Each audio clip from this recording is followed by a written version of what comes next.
le Seigneur nous parler et dire reste tous les problèmes que nous allons apporter, trouve la solution dans la parole. Il suffit seulement d'être attentif. Tu auras la réponse, tu auras la solution à ton problème. Amen. Amen. Est-ce que vous êtes prêts? Amen. Je vais vous proposer d'aller avec moi dans le livre des Romains.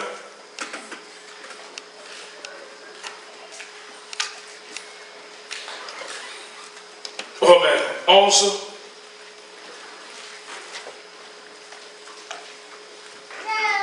Romains 11.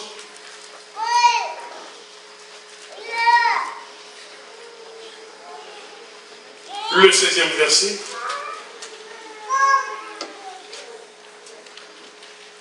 Ensuite, nous retournerons dans Jean 9, mais commençons par Romains 11.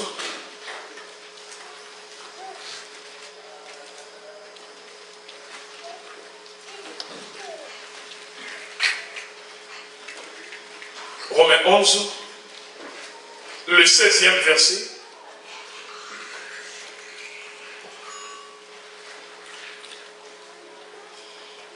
Est-ce que nous pouvons le déclarer ensemble? Peu importe la version ou la langue. Nous allons élever nos voix, déclarant la parole. Romains 11, le verset 16. Allons-y. Or, si la première part de pain est sainte, tous les pains l'est aussi. Et si la racine est sainte, les branches le sont aussi. Allons-y dans Jean 9. Le verset. Nous pouvons partir du premier verset au troisième verset.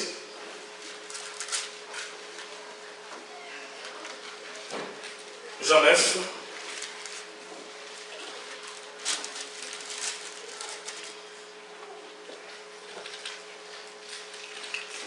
À partir du premier verset jusqu'au troisième, allons-y. Jésus vit en passant un homme avec de naissance. Ses disciples lui posèrent cette question. Maître, qui a péché cet homme ou ses parents pour qu'il soit né avec? Verset 3. Jésus répondit, ce n'est pas que lui ou ses parents aient péché, mais c'est afin que les œuvres de Dieu soient révélées en lui. Est-ce qu'on peut acclamer très fort pour la parole du Seigneur? Vous voulez le dire tout à l'heure, est-ce qu'on pouvait acclamer très fort pour la parole du Seigneur?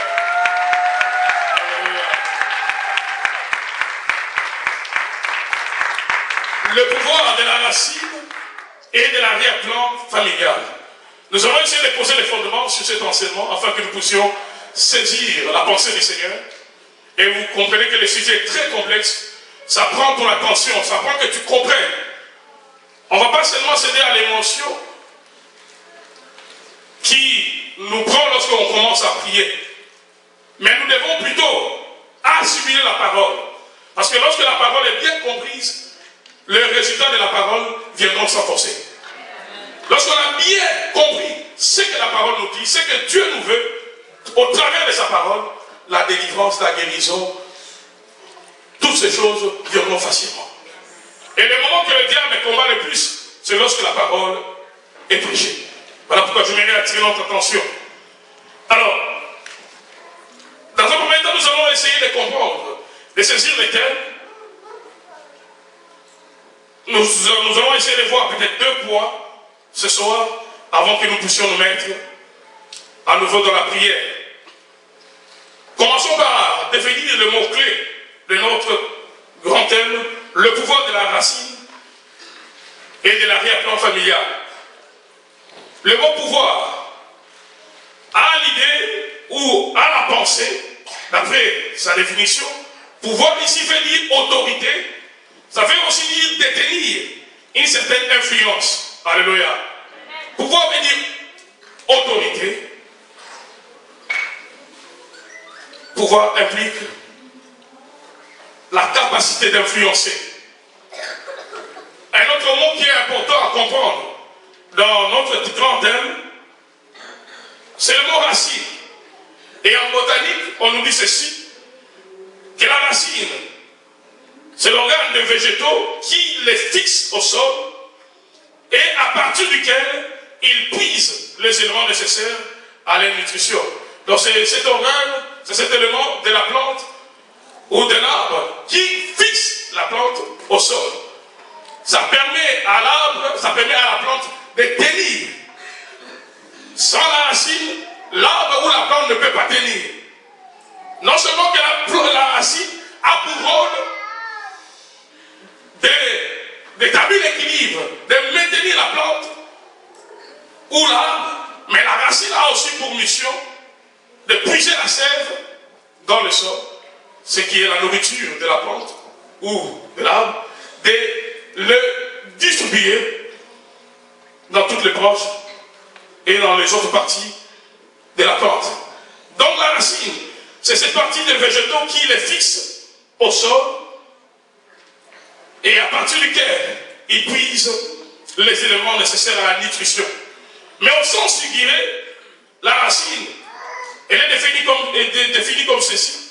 C'est ce qui est à la base ou à l'origine. Dans les sens figurés, lorsqu'on parle de la racine, comme dans notre thème ici, ça sous-entend ce qui vient avant, ce qui est à la base, la fondation. Alléluia. Est-ce qu'on peut dire ensemble fondation? C'est ça la pensée que nous voulons communiquer au travers de ces messages.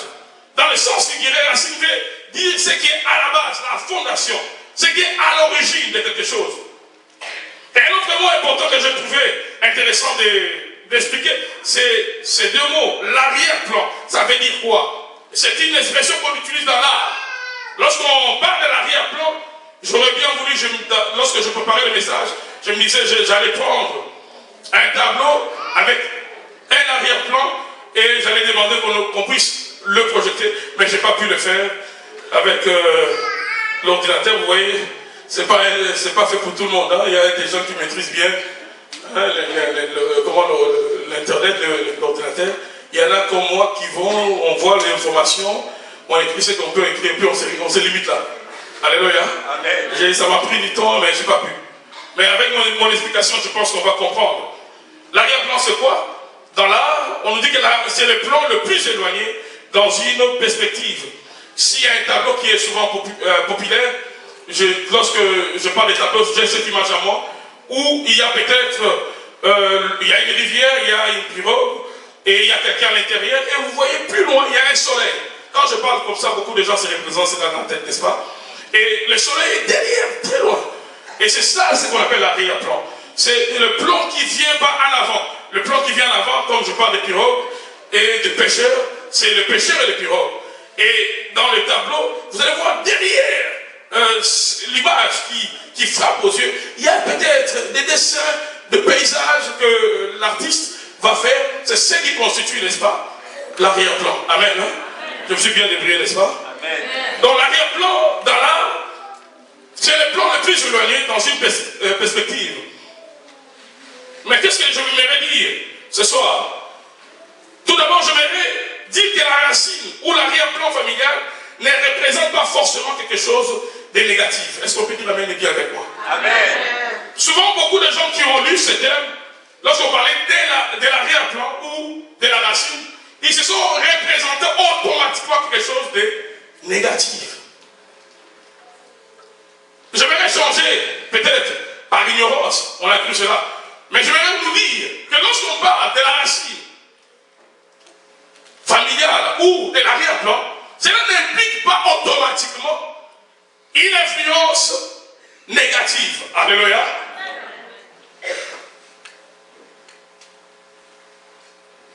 Donc la racine ou l'arrière-plan familial ne représente pas forcément quelque chose de négatif. Ou tout ce qui a des sombres derrière nous. Car l'arrière-plan de quelqu'un ou la racine peut être positive. Tout dépend de l'attitude de nos prédécesseurs à l'égard de Dieu. Alléluia. Tout dépend de l'attitude de ceux qui constituent cet arrière-plan. Comment ils se sont comportés par rapport au Dieu créateur?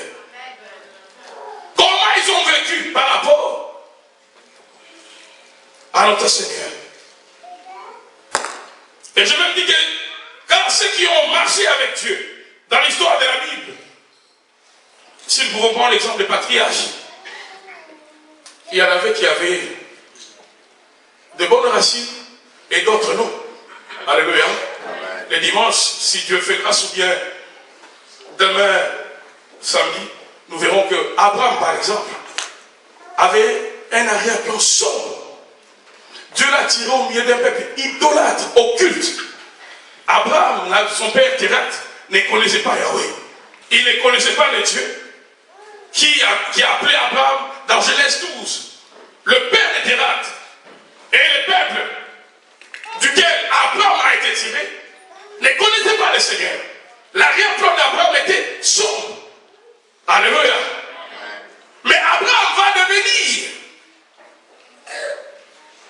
va inaugurer une génération de rupture. Est-ce qu'on peut dire génération de rupture? Dites plus fort avec moi, génération de rupture. Abraham, au travers de lui, même s'il a eu un arrière-plan sombre, même si sa racine a été sombre ou amère ou empoisonnée, parce que son peuple, ou ses parents, ou sa famille étaient occultes, ils adoraient le Dieu du soleil, de la lune. Vous allez voir cela à la lumière de la parole avec moi, tout au long de cet enseignement. Mais Abraham a marqué une différence. Il était le point de démarcation entre l'ancienne génération et la nouvelle génération qui allait commencer. Et je le prie, au travers de cet enseignement, que le Seigneur puisse ouvrir les yeux à quelqu'un, afin que quelqu'un devienne ce point de rupture entre tous ceux qui l'ont précédé et ceux qui viendront après. Il y a quelqu'un qui ne me comprend pas, je vais le dire tout à l'heure. Je prie afin que Dieu fasse de toi cette génération de rupture qui marquera la différence entre tous ceux qui ont vécu sans Dieu et tous ceux qui viendront après, mais qui vont connaître le Seigneur. En qui toi tu as cru, en qui moi j'ai cru.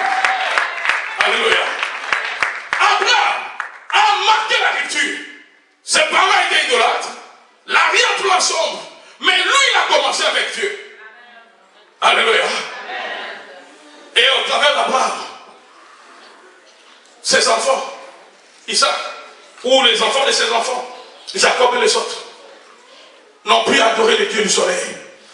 Alléluia. Jacob, Isaac, Judas et les autres, Lévi, les arrière-petits-fils d'Abraham, ils ont connu le Dieu de leur arrière-grand-père. Donc on peut dire à la lumière de cela déjà, que tout arrière-plan n'est pas forcément sombre. Ça sera de l'extrémisme que de déclarer que tout arrière-plan est forcément sombre. Alléluia. Donc tout dépend de ce que nos prédécesseurs, quand je parle de prédécesseurs, ce sont ceux qui ont vécu avant, avec qui vous êtes liés par les liens de sang. Comment ils se sont comportés par rapport à Dieu? Je dirais même plus, j'ajouterais même, comment ils se sont comportés par rapport au diable. Parce que c'est tout cela qui constitue l'héritage sombre qui nous transmettent.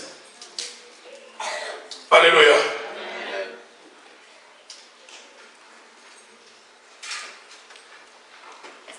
L'arrière-plan ou la racine d'une personne est constituée de personnes qui l'ont précédé et qui, par leur position, leur spiritualité, leurs actions, ont une influence positive ou négative sur les générations futures, d'une manière consciente ou inconsciente. Ton arrière-plan est constitué de toutes ces personnes avec qui vous êtes liés, d'abord par les liens de sang. Et la façon dont ces personnes ont vécu leur spiritualité, les actions qu'ils ont posées, ça peut avoir de l'influence sur les générations futures dans lesquelles tu te retrouves déjà, dans les générations présentes, futures par rapport à eux. Alléluia. Les actions qu'ils ont posées, ça, les conséquences de ces actions, bonnes ou mauvaises, se font voir dans le vécu de ceux qui vivent maintenant. Alléluia. Donc l'arrière-plan ou la racine d'une personne est constituée de tous ces gens-là. Mais je vais remarquer, faire une mise au point par rapport à ce que nous avons lu tout à l'heure, dans Jean 9, du 2e verset au 3e verset. Dans le texte que nous avons lu, on nous parle d'un aveugle. Et la Bible nous dit qu'il était né aveugle. Et cet aveugle a suscité l'étonnement des disciples. Jésus était avec les disciples. Les disciples vont voir cet aveugle, ils vont poser la question au maître. Est-ce que c'est cet aveugle qui a péché? Ou ce sont ses parents qui ont péché afin qu'il soit né aveugle? Alléluia. Les chercheurs de la parole disent que les rabbins juifs disaient que sans péché, il n'y aurait pas de mort. Parce que c'est l'enseignement qu'on donnait à cette époque-là. Que sans péché, il n'y aurait pas de mort. Sa raison n'était pas la parole de Dieu, car la Bible dit tous sont péchés, sont privés de la gloire de Dieu.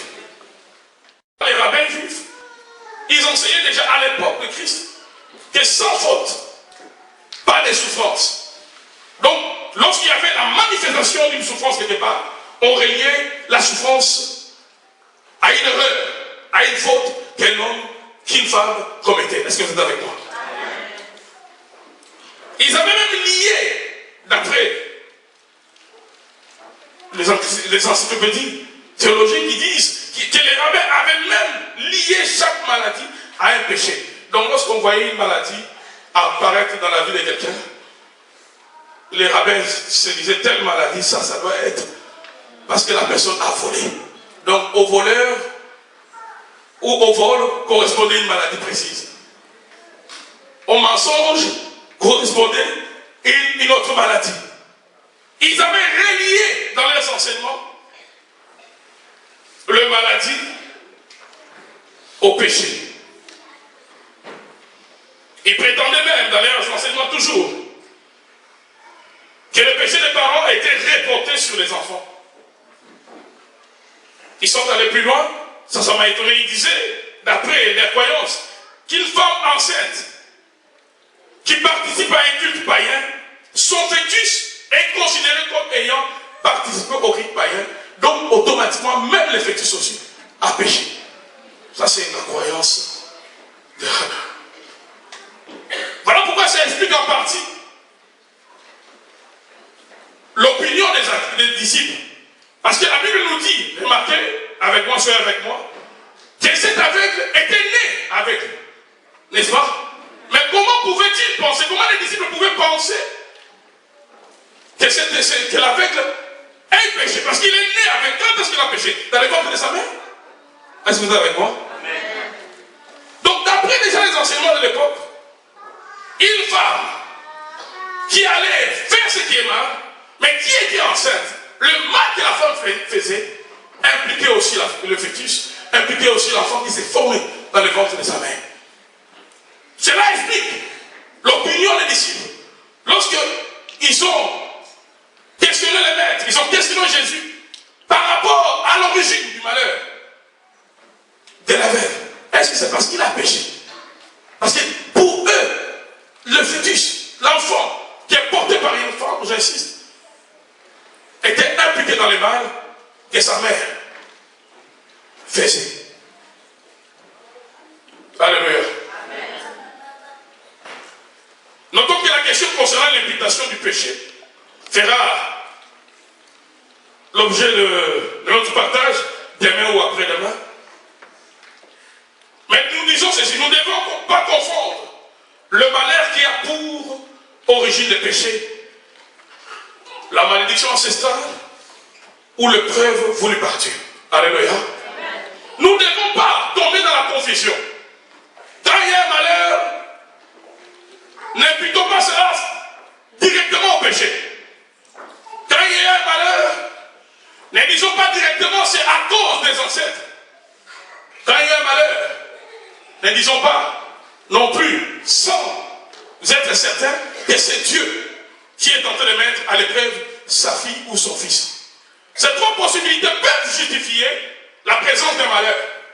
Voilà pourquoi nous avons besoin, à chaque qu'il y a un malheur, de demander à Dieu, est-ce que ce malheur-là qui arrive dans ma vie, est-ce que ce malheur-là qui arrive dans ma famille, est-ce que c'est une preuve par laquelle Dieu veut que nous puissions passer? Alléluia. Est-ce que c'est une conséquence de notre arrière-plan? Si vous voulez, une malédiction ancestrale, ou c'est une conséquence de mes péchés? Parce qu'il y a certains malheurs qui arrivent dans nos vies, c'est parce que je me suis mal comporté tu t'es mal comporté et le mal aussi te suit. Est-ce que je parle à quelqu'un? C'est trop facile aujourd'hui de trouver les boucs émissaires. Et trop souvent dans nos vies, le premier réflexe, lorsque le malheur arrive dans nos vies, on ne regarde pas en soi-même. On regarde aux gens qui sont autour de nous, ou encore qui sont déjà au cimetière. C'est trop facile d'imputer tous nos malheurs à ceux qui ont vécu avant nous, ou ceux qui sont autour de nous. La première des questions que nous devons nous poser, dans la présence du Seigneur, bien entendu, est-ce que moi-même, je ne suis pas l'auteur de ce qui m'arrive? Parce que plusieurs personnes souffrent, non pas parce qu'ils sortent d'une famille occulte, non pas parce qu'ils sortent d'une famille où on pratique les vaudous, non pas parce que forcément il y a la sorcellerie, mais parce que eux-mêmes, leur comportement engendre ou attire le malheur. Quelque part, la Bible dit, oh homme, ton péché t'atteindra. Ce que tu fais, tu reviendras comme un boomerang. Il y a des gens qui vivent mal, qui vivent très mal. Il suffit qu'il atterrisse quelque part pour qu'il mette en évidence tous ses défauts. Est-ce que je peux parler comme une personne libre? Alléluia. Il y a des gens qui vivent très mal. Le caractère n'est pas bon, le comportement n'est pas bon. Et tu veux que le bien t'arrive. Non. Même la nature va te résister. Le langage n'est pas bon. Si 2-4 phrases qui sortent de la bouche, il y a au moins une phrase qui doit blesser quelqu'un. Et tu veux que le ciel t'arrose, la nature va te résister. Dis au voisin, si tu as une telle nature, la nature va te résister. Dis au voisin, l'ennemi timide, parce que c'est le pasteur fidèle qui a dit, si tu as une telle nature, la nature va te résister. Alléluia. Il y a des gens qui se comportent très mal, ils vivent très mal. Et ils veulent que le ciel soit clément, que le ciel soit favorable. Comment le ciel te sera favorable? Tu déchires les cœurs de tout le monde. Comment le ciel te sera favorable? Tu trompes ta femme, tu trompes ton mari. Comment le ciel te sera favorable quand tu vois le mari de Dieu? Salomon a dit dans le livre des Proverbes, personne ne peut marcher sur le charbon ardent sans se brûler les pieds. Personne ne peut tenir entre ses mains le charbon en feu sans se brûler les mains. Ainsi en est-il de celui qui prend la femme ou l'homme de Dieu. Il y a certains malheurs qui sont totalement liés à ce que nous faisons. Est-ce que je parle à quelqu'un? Ainsi, nous ne faisons pas attention. Notre réflexe, premier réflexe lorsque le malheur arrive dans ma vie, dans ta vie, c'est un grand-père quelque part que je dois imputer mes fautes. Ça ne sera pas juste. Alléluia. Examine-toi toi-même. Quand il y a des problèmes dans ta vie, examine. C'est trop facile d'imputer la conséquence, la raison de nos malheurs à la famille, aux parents, aux gens qui sont autour de nous. Nous recevons des appels, vous savez, des gens qui appellent partout dans le monde. Et le Seigneur, depuis le début, il nous fait grâce de savoir comment répondre. J'ai reçu un appel dernièrement de d'une femme qui appelle, elle veut déjà dans l'appel, elle veut me démontrer toute sa spiritualité. Oh pasteur, je t'ai suivi sur internet, il y a des messages que j'ai beaucoup aimés. Mais j'ai le cas de mon mari. Voilà, mon mari avait fait un enfant avec une autre femme. Et finalement, il y a tel malheur qui est arrivé à mon mari ne peut plus marcher. Alors quand mon mari dort, mon mari voit des gens qui le poursuivent. Est-ce que mon mari est sorcier? Est-ce que c'est son esprit qu'on fait sortir? Je dis à la sœur, ton premier souci ne devait même pas être de savoir s'il est sorcier ou pas. Parce que vous êtes liés. Ton premier souci, c'était de chercher les hommes de Dieu dans la vie, dans le pays où vous êtes, qui viennent prier pour lui. Et ce n'est pas dans une conversation de 10 minutes, 5 minutes, que je peux te dire que ton mari est tel ou tel. Et j'ai un destin spirituel. Alléluia. Elle n'avait pas aimé ma réponse. Mais je lui ai dit la vérité. Je lui ai dit, regarde, peut-être tu cherches dans ma bouche que je te donne un mot, une phrase qui suffira pour que tu détruises ton mari. Mais je vais te dire, ma chère, tu n'auras pas. Moi, c'est que je vais te conseiller. Si lui, il est attaqué, parce que vous êtes mariés, ça veut dire que toi aussi tu es attaqué. Ça veut dire que toi, tu seras le prochain. Cherche plutôt les hommes de Dieu dans la ville où vous êtes. On vient prier pour vous. On vient prier pour ton mari. Et je me suis arrêté là. Et puis j'ai directement entendu sans dire au revoir. Qu'il y a des gens qui vivent mal. Déjà, tu sens dans le parler de la personne que c'est une femme qui parle beaucoup. Tu sens déjà. Tu sens. Il y a des choses, on n'a pas besoin de vivre longtemps avec la personne. Tu sens déjà par l'approche de la personne que l'approche n'est pas bonne. Et les deux personnes, lorsqu'il y a un malheur, elles auront toujours tendance à incriminer, à endosser la responsabilité aux gens qui sont autour. Dis au voisin, examine-toi toi-même quand il y a un malheur dans ta vie.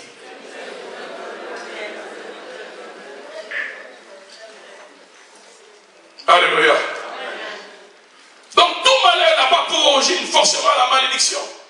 Tout malheur n'a pas forcément pour origine une épreuve du Seigneur. Il est vrai qu'il y a de ces malheurs qui ont pour origine une épreuve du Seigneur. Les cas de Job en est un exemple. Ne faisons pas comme les amis de Job qui accusaient les pauvres hommes d'avoir fait des choses horribles pour que Dieu les punisse. Alors que Dieu lui-même, lorsque nous lisons le livre de Job, devant les anges et surtout devant Satan, il a déclaré que Job était intègre et juste. Mais sur la terre, les gens qui ont vu le malheur dans sa vie, ils ont dit directement, sûrement Job, tu as pris la femme d'autrui. Notre niveau de spiritualité doit nous amener à être réservés avant de conclure sur telle ou telle situation dans la vie d'autrui. Quand on est encore bébé spirituel, c'est tout à fait normal qu'on puisse avoir des préjugés. Mais lorsqu'on grandit spirituellement, quand un problème arrive, vous allez voir des chrétiens qui rigolent. Un frère et une sœur est dans les malheurs. On a arrêté un frère, on a arrêté une sœur. Il y a un scandale dans les couples d'autrui. Des chrétiens qui rigolent. Ils sont contents. Ils sont contents. Ils rigolent. On se demande, on a affaire vraiment des chrétiens ou on a affaire aux gens du monde. C'est comme si on attendait un malheur, on se frotte même les mains. Ah, j'ai failli dire ça, voilà. Vraiment, il mérite ce qui lui est arrivé. Et tout ce que tu es en train de dire, le ciel écoute. Et demain, ton malheur aussi viendra. Ton malheur viendra. Et le ciel supportera de te voir dans cette situation. Tu diras, Seigneur, moi. Mais la façon dont tu traites autrui détermine aussi la façon dont le ciel te traitera. Quelque part, tu as dit, celui qui agit avec miséricorde, j'agirai avec miséricorde. Ne te réjouis pas. On se voit un chrétien spirituel lorsque la maison de l'autre brûle, lorsque ça ne marche pas dans la vie de l'autre. On se voit un chrétien spirituel. Ce qu'il dit, derrière l'autre, on se voit. Un chrétien spirituel. Lève ta main droite avec moi. Dis avec moi, Seigneur Jésus. Seigneur, accorde-moi la sagesse et le discernement dans toute situation qui m'arrive et qui arrive à mon prochain. Aide-moi, Seigneur, à ne pas tomber dans l'erreur des préjugés, des condamnations, car c'est toi le seul juge. Alléluia. On était avec un aîné, on était avec les autres pasteurs, manger un aîné qu'on avait réussi ici. Il nous a donné comme conseil de ne jugez pas. Ne jugez pas les autres. Même si vous connaissez, ne jugez pas les autres pasteurs. Alléluia. Ne jugez pas. Et trop souvent, nous avons l'habitude de condamner. Le malheur arrive à la sœur, le malheur arrive au frère. Le malheur arrive à l'enfant. Tu commences à condamner, à condamner, à condamner. Tu ne sais pas qu'est-ce que tu t'attires sur toi-même. Job était là, ne sachant pas pourquoi une telle situation lui arrivait. Mais est-ce pour autant qu'il avait péché? Non, il n'avait pas péché. Tout ce qui lui arrivait, c'était une causerie entre Dieu et Satan. Il y a des choses qui se passent dans l'arrière-plan spirituel et qui influencent les événements qui se passent sur la terre. Et de tels événements, quand ça arrive, ça prend que tu sois réellement connecté avec Dieu. Afin que même pas, ils voient tous que Dieu te dise, petit, j'ai la situation en main. Même quand tout ce malheur arrive, ce n'est pas parce que tu as péché, mais c'est parce que j'aimerais prouver au diable que si tu me sers, ce n'est pas parce que je te bénis. Si tu me sers, ce n'est pas parce que tu as beaucoup, mais c'est parce que tu m'aimes. J'ai besoin de prouver au monde du ténèbre que réellement tu es ma fille, que réellement tu es mon serviteur. Quand tu es bien la combien le Seigneur. Il y a de ces malheurs quand ça arrive, on doit rester connecté. Parce que ça tu ne sais pas associer ce que tu fais comme pose comme acte, ce que ta dévotion à l'égard de Dieu, tu ne sais pas associer ton engagement dans les services et les malheurs qui t'arrivent dans de telles situations. Va dans la présence de Dieu, fais comme Asaph, entre dans les sanctuaires. Dieu trouvera un moyen de te calmer, de te frapper à l'épaule pour te dire, ma fille, calme-toi, je suis derrière tout ça. Ce n'est pas parce que tu as péché. Ce n'est pas non plus ton père. Ce n'est pas non plus ton grand-père. C'est parce que moi, je suis derrière cela. Il y a de ces choses qui arrivent. Il y a que Dieu qui est derrière cela. Dieu qui est derrière ça. Quelqu'un qui perd tous ses enfants le même jour. Tous les enfants le même jour. Puis encore, le fait tombe du ciel pour consumer tout ce qu'il avait comme bétail. Deux messagers de malheur qui se succèdent auprès des gens pour lui annoncer chacun d'eux un malheur. Et les diables s'arrangent comme un pasteur qui a dit ici. Satan est un bon calculateur. Il a bien calculé toutes ses frappes. À chaque frappe que Job a connue, que la famille de Job a connue, il essaie d'infusquer une personne pour que le message arrive vite, afin que Job soit traumatisé. Alléluia. Que Dieu nous donne le cœur de Job. Tu es avec moi, Seigneur, donne-moi le cœur de Job. La Bible nous dit, malgré tous ces malheurs qui sont survenus, apparemment au même instant, dans la vie de quelqu'un, il a perdu ses enfants, il a perdu ses richesses. Malgré tous ces malheurs, Job ne pécha point. Avait-il une explication? Non. Comprenait-il ce qui lui arrivait? Non. Je vais dire à quelqu'un ce soir, en posant les fondements dans cet enseignement, je ne suis pas en train d'enseigner sur ces choses pour que tu croies que tu auras l'explication dans tout ce qui t'arrive. Non. Il y a certains problèmes qui arriveront où Dieu ne va pas donner des explications. Tu pries, Dieu reste silencieux. D'ailleurs, dans la méthodologie de Christ, même avec les disciples, Jésus faisait des fois des choses aux disciples qui dépassaient leur entendement. Il prend un seau, il met de l'eau ou un bassin avec l'eau, avec une serviette, il commence à essuyer les pieds des disciples. Il arrive auprès de Pierre. Pierre dit, toi les maîtres, nous essuyer les pieds, nous laver les pieds. Jésus lui a dit, petit, tu ne comprends pas maintenant. Laisse-moi le faire. Plus tard, tu comprendras ce que je fais. Dans la méthodologie de Dieu, des fois, il fait des choses, même si nous ne comprenons pas. Il sait quand est-ce que la compréhension viendra, mais il les fait quand même. Il va d'abord les faire. Lui-même saura par quelle méthode il te fera parvenir la compréhension de l'acte qu'il a permis ou de l'acte que lui-même il a posé. Lève ta main droite avec moi. Dis, Seigneur Jésus. Seigneur Jésus. Aide-moi à te faire confiance. Aide-moi à te faire confiance. Dans toute situation qui arrivera dans ma vie. Je ne vais pas abandonner. Je ne vais pas m'éculpabiliser. Mais je vais te faire confiance. Donc nous comprenons bien, le Seigneur, dans la lumière de l'histoire de Job, que tout malheur n'a pas forcément comme origine le péché ou une malédiction quelconque. Comme dans les cas de Job, par exemple, l'épreuve avait pour but d'amener Job à une connaissance plus intime de Dieu. Dieu peut te faire passer par une épreuve parce qu'il veut t'amener dans une profondeur de l'intimité avec lui. L'épreuve de Job visait la profondeur de son intimité avec Dieu. Voilà pourquoi Job déclara à la fin de son épreuve, mon oreille avait entendu parler de toi, maintenant mon œil t'a vu. Quand est-ce que ton œil a vu Job? C'est parce que tu as tout perdu. C'est parce que tu es passé par des tribulations. Des fois, les moments difficiles nous rapprochent plus de Dieu, plutôt que le moment d'abondance, le moment où on ne peut s'arroser. Le moment où Dieu nous arrose le plus, des fois, ce sont les moments où on s'éloigne du Seigneur, on s'éloigne de la crainte de Dieu, on s'éloigne de la présence de Dieu, on prend un peu d'étente de Dieu. Il t'a amené dans la profondeur avec lui. il peut permettre que des événements, des situations difficiles arrivent.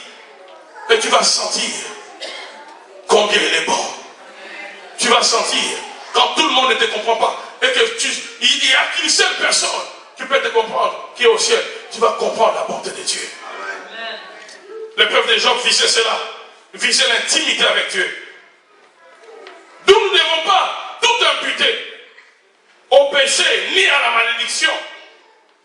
Nous devons apprendre à demander à Dieu si une épreuve résulte d'une malédiction ou si c'est la volonté de Dieu. Mais la grande majorité, de manière incompréhensible, qui arrive dans les vies, provient de malédictions ancestrales. Alléluia. Voilà pourquoi nous sommes dans le combat. Voilà pourquoi nous sommes dans l'affrontement. Est-ce que tu peux dire avec moi affrontement spirituel? Alléluia. La majorité des malheurs ont pour origine, c'est pour notre arrière-plan.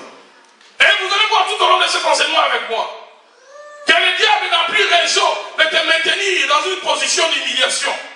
Je vais le dire tout à l'heure, que tu vas comprendre au travers de cet enseignement, que le diable n'a plus raison, que la sorcellerie n'a plus raison, n'a plus le droit de te maintenir dans une position de malédiction, dans une position de soumission, si réellement tu as donné ton cœur à Christ.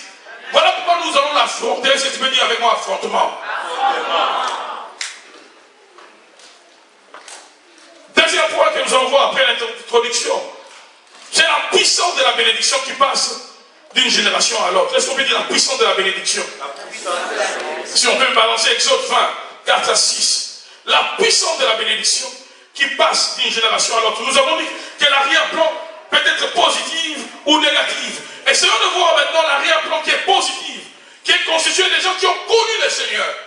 Et voyons avec vous comment les descendants de ceux qui viennent après, des gens qui ont marché avec Dieu, comment ils ont transmis, génération après génération, la bénédiction. Exode 20, 4 à 6. Et puis nous allons lire Deutéronome 7, 7 à 9. Exode 20, écoutez d'abord ce que la Bible dit. Ça c'est Dieu qui parle. Tu ne te feras point d'image taillée, ni de représentation quelconque, des choses qui sont en haut dans les cieux, qui sont en bas sur la terre, et qui sont dans les eaux plus bas que la terre. Tu ne te prosterneras point devant elle, et tu ne le serviras point. Car moi, l'Éternel ton Dieu, je suis un Dieu jaloux, qui punit l'iniquité des pères sur les enfants jusqu'à la 3e et à la 4e génération. Jusqu'à quand? 3e et 4e génération de ceux qui maïssent. Continuons. Mais qui fait miséricorde jusqu'à 1000 générations à ceux qui m'aiment et qui gardent mes commandements. Qui fait miséricorde jusqu'à quand? Jusqu'à 1000 générations. Quand Dieu punit jusqu'à quand? Jusqu'à 4e génération. Jusqu'à 3 ou 4e. Dans les plans de la volonté de Dieu. La sanction qui peut passer d'une génération à l'autre. Qui peut commencer par ton grand-père ou ton arrière-grand-père qui avait offensé le Seigneur, qui était idolâtre, d'après les plans de Dieu. Une telle sanction doit s'arrêter à la 3e ou 4e génération de ceux qui laïssent. Il faut bien préciser. Alléluia. De ceux qui laïssent. Mais moi, ma question que je vais te poser ce soir, est-ce que toi tu es Dieu? Non. Regarde, je pose la question, est-ce que tu es Dieu? Alléluia. Regarde celui qui est en arrière, il lui pose la question, est-ce que toi tu détestes le Seigneur? Est-ce que tu as les kilos d'haïr le Seigneur? Et pourquoi la malédiction doit devenir sur toi? Amen. Pourquoi la sorcellerie doit continuer à te contrôler? Pourquoi les puissances dévolues doivent continuer à te contrôler? Maintenant, vous allez voir la puissance de la bénédiction déjà dans le texte que nous venons de lire. On nous dit que quand Dieu châtie, la malédiction touche 3 à 4 générations. Mais quand Dieu s'est réjoui d'une personne, est-ce que tu peux dire avec moi quand Dieu s'est réjoui d'une personne? Au travers de cette personne, Dieu va bénir jusqu'à 1000 générations. Est-ce qu'on peut dire jusqu'à 1000 générations? Il y a une puissance dans la bénédiction. Et si nous ne faisons pas attention, nous resterons sous la malédiction, alors que nous sommes déjà en position idéale d'inaugurer la bénédiction. le Seigneur m'a dit, commence par parler de la bénédiction qui est transmissible. Tu vois, c'est la bénédiction est transmissible. Il n'y a pas que les virus, il n'y a pas que les bactéries qui sont contagieuses. La bénédiction est contagieuse. Il y a des générations qui peuvent jouir des choses, tout simplement parce que toi tu as servi le Seigneur. Je vais le dire tout à l'heure, il y a des gens qui viendront après toi, qui peuvent hériter de la bénédiction, tout simplement parce que toi, maman, papa, tu as marché avec Dieu. La bénédiction est transmissible. Et je prie ce soir que tes enfants, que les enfants et tes enfants jouissent de la bénédiction. Je vais le dire tout à l'heure, que ce que toi tu vas pas obtenir de la part de Dieu, alors que tu le sais, que tes enfants l'obtiennent. Que les enfants de tes enfants l'obtiennent. Une bénédiction qui est transmissible. Qui passe d'une génération à l'autre. Exode 20, que nous venons le lire. Suivez-moi très bien, s'il vous plaît, avant que nous puissions prier. Exode 20 ici. Ce n'est pas l'homme, mais c'est Dieu lui-même qui s'adresse à Moïse. C'est Dieu qui explique comment les choses doivent être. C'est Dieu qui établit les règles des jeux.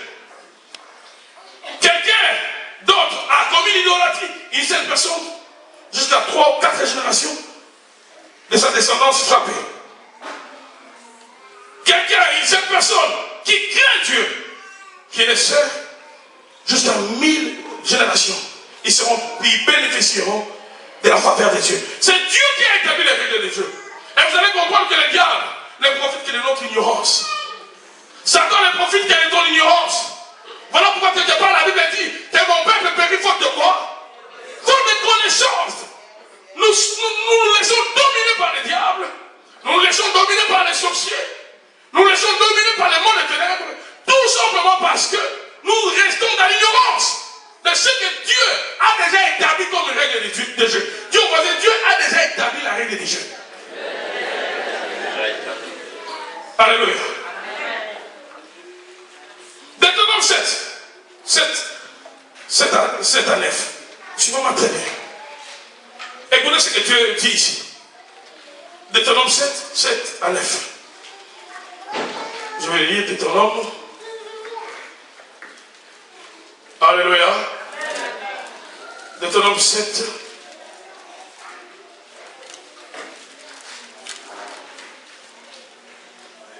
C'est Dieu qui s'adresse à Israël. Écoutez ce que dit la Bible. Ce n'est pas parce que vous dépassez tout le peuple en nombre que l'Éternel s'est attaché à vous et vous a choisi. En effet, vous êtes le plus petit de tout le peuple. Mais c'est parce que l'Éternel vous aime.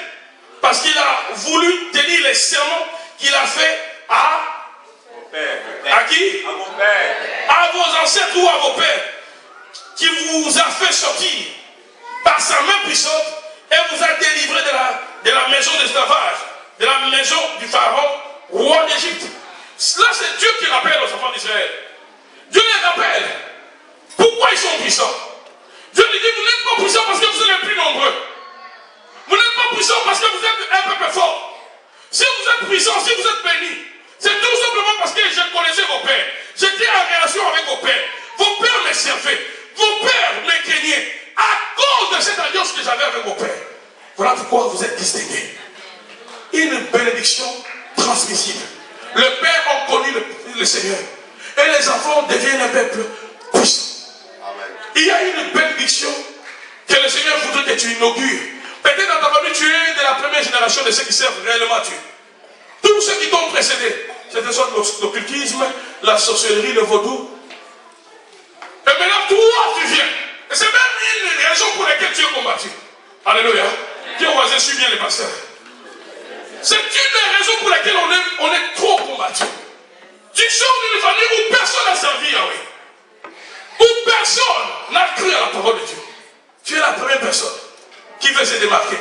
Et tu penses que toutes les sentinelles spirituelles de la famille te laisseront faire. Voilà pourquoi ils s'élèvent. Mais malgré leur détermination, toi aussi tu es déterminé. Voilà pourquoi nous sommes en train de parler de l'affrontement. Ils attaquent, tu attaques. Ils viennent des jours, tu es là. Ils viennent la nuit, tu es là. Spirituellement, tu es présent. Physiquement, tu es présent. Ils te regardent, tu les regardes. On va voir qui va lâcher l'affaire. une certitude que celui qui est avec nous c'est la majorité. Il ne perd jamais la bataille. Je venais de dire tout à l'heure que le Dieu que nous servons, il ne perd jamais une bataille. Cherche dans l'histoire de la Bible, tu verras aucune bataille que Dieu s'est engagé. Il a dit à son peuple, il a dit à son serviteur ou à sa servante, je suis avec toi. Et c'est son serviteur, son peuple a perdu. Cherche-toi une bataille. Il n'y a aucune bataille où Dieu s'est engagé. Et que l'homme l'a perdu. Et que le peuple l'a perdu. Voilà pourquoi je viens de dire que tes ennemis, ils ont perdu. Avant même que le combat les termine, ils ont déjà perdu. Et c'est avec raison que nous combattons dans la victoire. Parce que nous savons le victorieux avec nous. Alléluia. Dieu veut que la bénédiction passe d'une génération à l'autre. Plusieurs psaumes démontrent que lorsque un père, dans une famille, une mère, ou quelqu'un de la famille s'élève, contracte une relation avec Dieu, au travers de cette personne, Dieu bénit le reste. Psaume 103, verset 17. Psaume 103, verset 17. Que nous dit Psaume 103, verset 17? Mais la bonté de l'Éternel, est-ce qu'on peut les lire ensemble? Mais la bonté de l'Éternel dure à jamais pour ceux qui les craignent, et sa miséricorde pour les enfants de leur. Sa miséricorde. Donc toi, tu crées Dieu. La miséricorde de Dieu va toucher tes enfants, même les enfants de tes enfants. Il y a certains enfants qui sont en train de distinguer à l'école, qui sont en train d'aller de l'avant, tout simplement parce qu'ils ont des parents qui sont chrétiens. Voilà pourquoi si tu es dans cette salle, tu n'es pas chrétien. Tu es en train de rendre un mauvais service d'abord à toi-même, même à tes enfants. La Bible est en train de dire, est-ce qu'on peut les relire encore ensemble? Mais pour ceux qui les craignent, et sa miséricorde pour les enfants de leurs enfants. Donc, parce que je crains Dieu, mes enfants sont déjà à une bonne position de la miséricorde de Dieu. Parce que je crains Dieu, les enfants de mes enfants se mettent en bonne position. Donc, je deviens un arrière-plan positif pour ceux qui viendront après. Est-ce que tu es avec moi? Mais maintenant, vous allez voir des chrétiens qui négligent la spiritualité. Des chrétiens qui ne comprennent pas toutes les bénédictions qui découlent de cette relation avec Dieu. Dis au voisin, à la voisine, c'est bien de suivre Jésus. Regarde ce qu'il a dit, c'est bien de suivre Jésus. Le psaume, balancez-nous le psaume. Psaume 112, 1 à 3. Psaume 112. 112, 1 à 3. Remarquez. Psaume 112, 1 à 3. Allons-y. Louez l'Éternel. Et l'homme qui craint l'Éternel, qui trouve un grand plaisir à ses commandements. Continuons. Sa postérité sera puissante. Est-ce que vous voyez cela? Sa postérité sera faible, n'est-ce pas? Sa postérité sera anémique, n'est-ce pas? Sa postérité sera maladive, n'est-ce pas? Ça sera une postérité de célibat, n'est-ce pas? Une postérité d'échec, n'est-ce pas? Sa postérité sera puissante sur la terre. La génération des hommes droits sera bénie. Il y a une bénédiction que Dieu place au travers de celui qui vient à lui, comme la porte, comme l'ouverture à d'autres qui sont après lui. Vous m'avez pas suivi. Il y a une bénédiction qui passe par toi.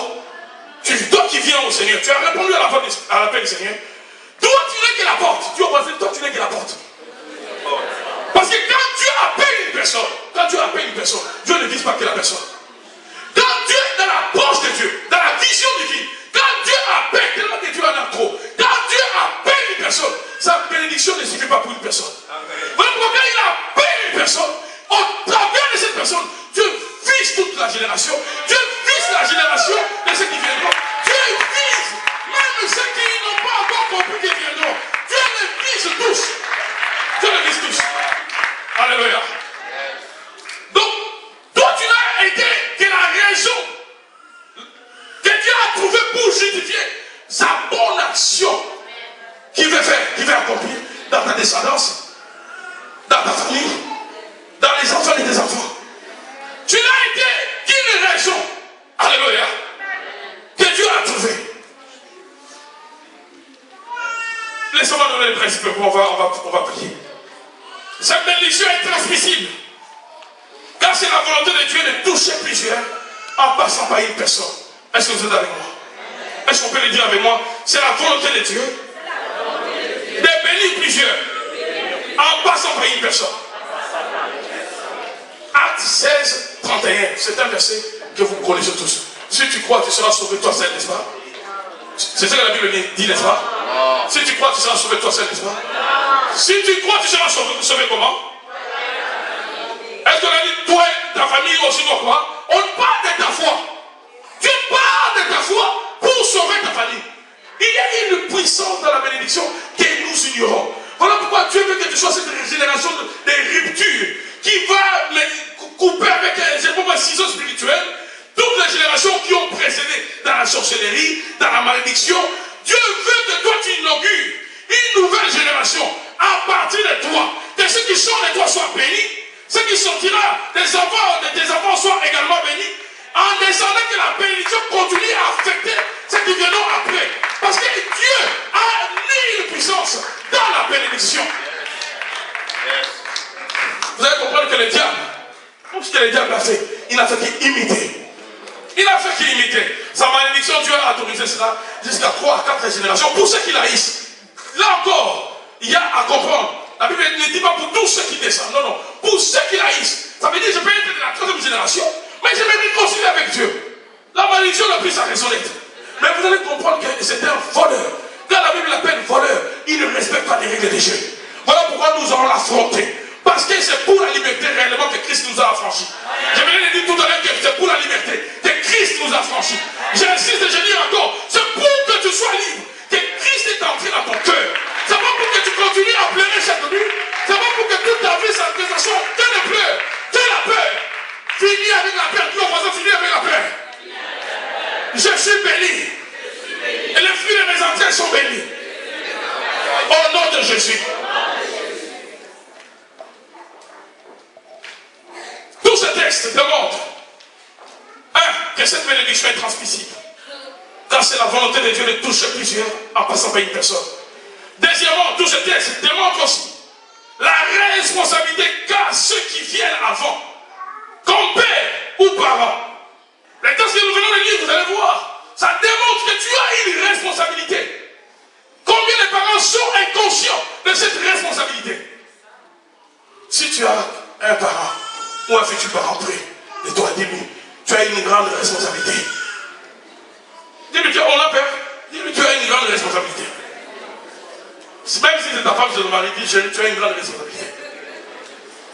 À la mienne, je l'ai dit indirectement déjà. Alléluia. Tous ces versets que nous venons de lire démontrent que nous avons une grande responsabilité. La malédiction, la sorcellerie, l'occultisme, tout ce que nous allons voir demain ou après-demain, sont entrés dans nos vies, dans nos familles, par une personne. Souvent, c'est par une personne. Il y a toujours quelqu'un qui inaugure. Le diable, tout ce qu'il a fait, c'est limiter notre Dieu. Mais vous allez comprendre que la puissance, Dieu l'a placée non pas sur la malédiction, mais Dieu a placé la puissance dans la bénédiction. Dieu a voulu, au travers d'une personne, toucher plusieurs. Tous ces versets démontrent aussi que Dieu aime avoir la relation avec le Père ou avec ceux qui précèdent. Ainsi, il inclura dans cette alliance les générations à venir. Tous ces versets que nous venons de lire démontrent également que Dieu veut que nous soyons les précurseurs dans nos familles d'une nouvelle alliance. Dieu veut que nous t'ont précédés, ne l'ont pas connu, ne l'ont pas servi. Mais que tu sois le point de départ de la bénédiction. Que tu sois le point de départ du changement. Que tu sois le point de départ de ceux qui vont dire non à la sorcellerie, non aux servitudes, non aux chaînes, non aux visitations nocturnes. Dieu veut que tu sois le point de départ. Dis avec moi, je suis le point de départ de la bénédiction, du changement, de l'expansion, de la gloire de Dieu dans ma famille. Avec le Dieu créateur.